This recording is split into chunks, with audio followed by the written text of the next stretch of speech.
Hi friends, welcome to Mithran diaries Telugu YouTube channel. ఇవాళ మనము దాహంతో ఉన్న కాకి కథ చెప్పుకుందాం.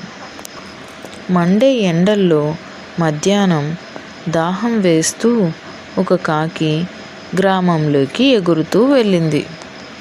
అది నీటి కోసం వెతుకుతూ ఉంది. అది అన్ని చోట్ల వెతికి చూసింది, కానీ ఎక్కడా నీరు దొరకలేదు. చివరగా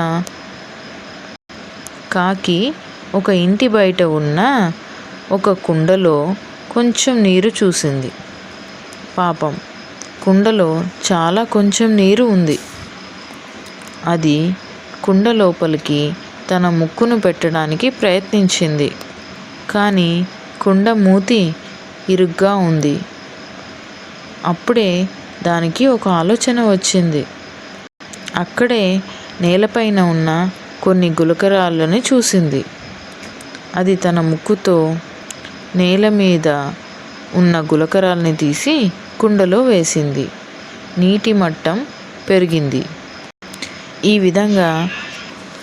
విధంగా అది చాలా గులకరాళ్ళు కుండలోకి వేసింది.